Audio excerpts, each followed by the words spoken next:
Well, here we are. It's 2016. It's a brand new year, and time to start working on some new projects. It's actually an old project. I've done one of these before, but I'm going to do it again.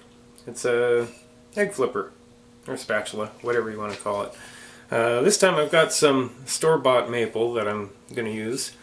I've already got it marked out. I could cut the sides off, but I'm not going to. I'm going to put it in as one big piece, and I'm just going to work down with my gouges.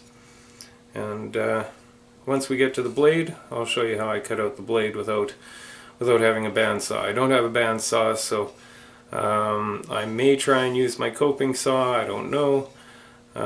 May try and use my handsaw. I'm not sure, or I may just end up using my belt sander and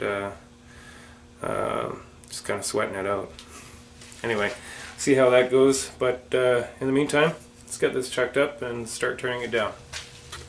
Now there's a couple of ways I could potentially do this, but this is how I'm going to do it. I'm going to put it into my jaws. It's luckily wide enough that the jaws get a good grab on it.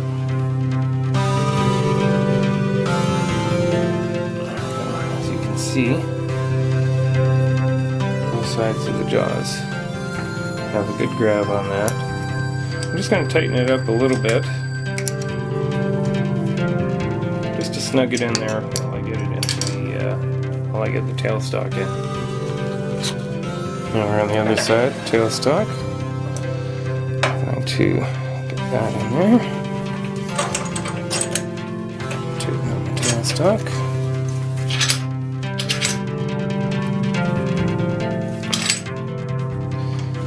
I'm just going to push it in. I don't want to give it too much pressure. There. Now, tighten it up the headstock here. And that is going nowhere. Line up my tool rest. Sure nothing's whacking. Good. Wonderful.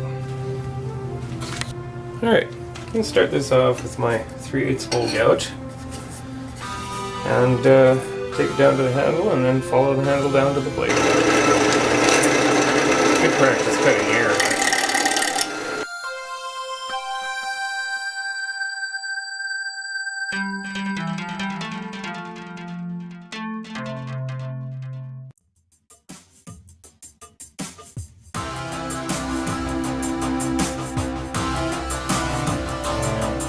I've almost got the end of the handle down around, and then what I'm going to do is I'm going to, once I'm down closer to round, what I'll do is I'm going to make a little ball at the end here, just a little grip ball kind of thing, and continue on.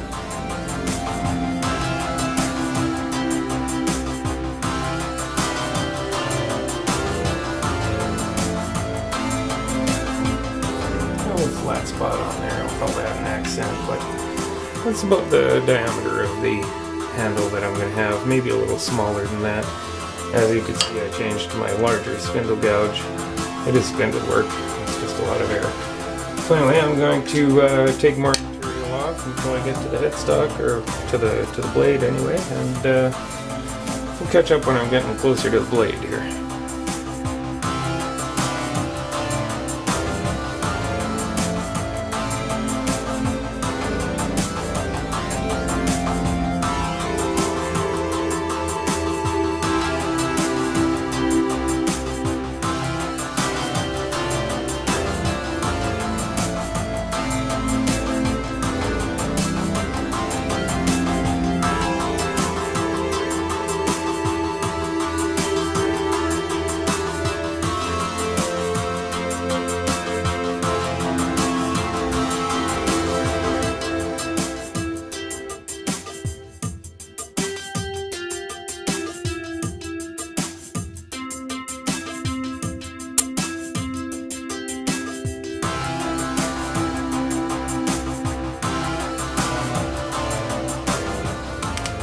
Now, as you can see, I'm I'm right at my line here now of where I want to start my blade. So I'm just going to continue following that. And I think what I'm going to do is I'm going to try and round this out a little bit so it's kind of got a bit of a bead in here. I don't know. I'll see how that turns out anyway. But I can come around and maybe do something like that. I'll have to get my smaller gouge for that. And yeah, then we'll carry on.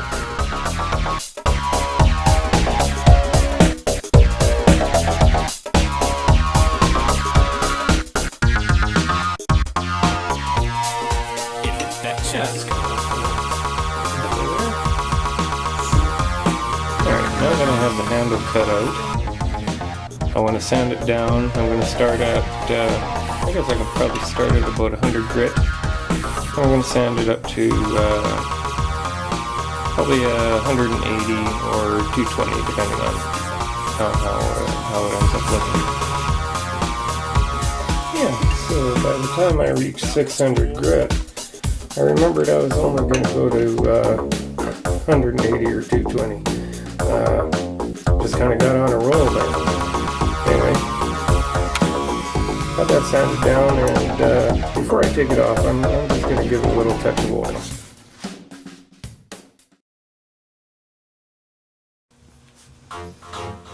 Well, here's what I'm trying to, in order to cut the blade.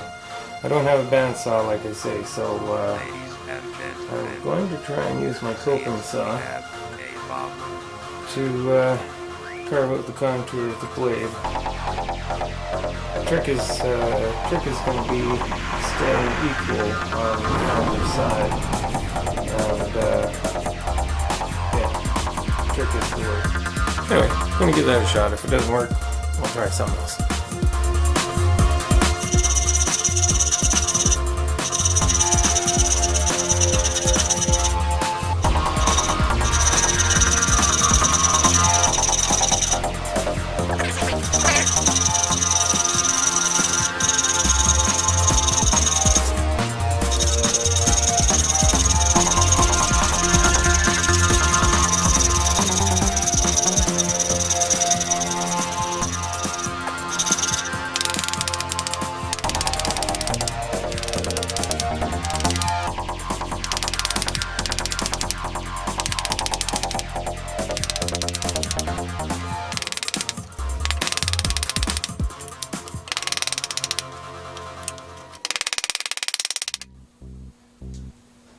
I gotta tell you, trying to work that out with a coping saw, that was gonna take forever. I got to this point and I cut down into the cut line, and what I've been doing now is just been going over it across the grain with a 60 grit sandpaper. I thought I had 36, but I don't. So I've got my vacuum hose hooked up to my belt sander. My belt sander is upside down, fastened to my sawhorse, and now I'm just peeling away wood at the on the blade here. I chiseled out the bevel on the bottom of the blade to about where I want it. Nice and even blade on there, and that's going to come down some more as I sand that as well. But anyway, I'm going to continue sanding and carry on from there.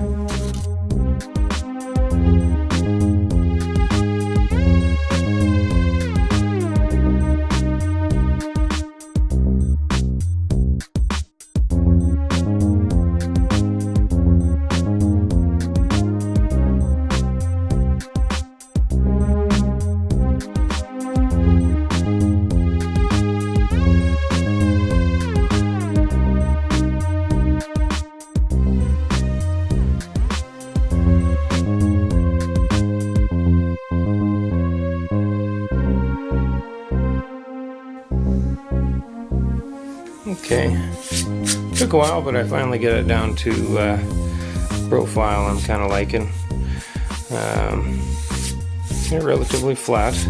Now what I have to do is sand the bottom a little bit. I just want to even this out, get this hump out of here. And then I want to do a little contouring in here, and I think I may be able to just kind of rock it in there to get a nice little curve at the bottom. So I'll carry on with that and see how that goes.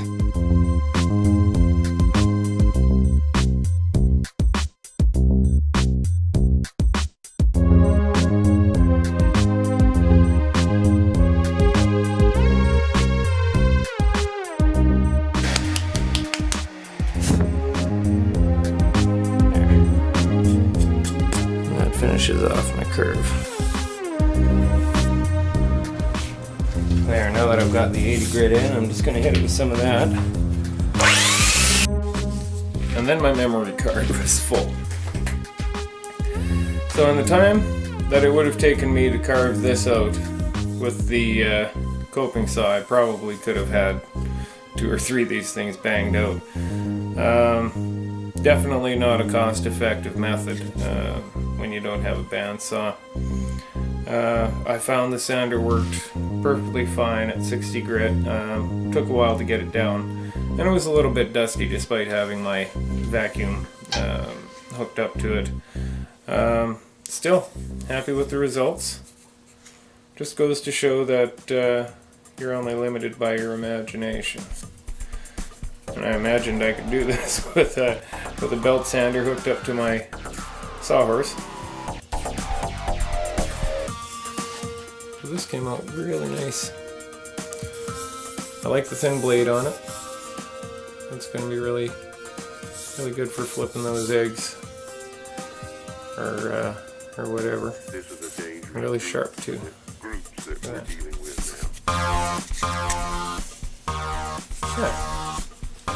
Store-bought maple.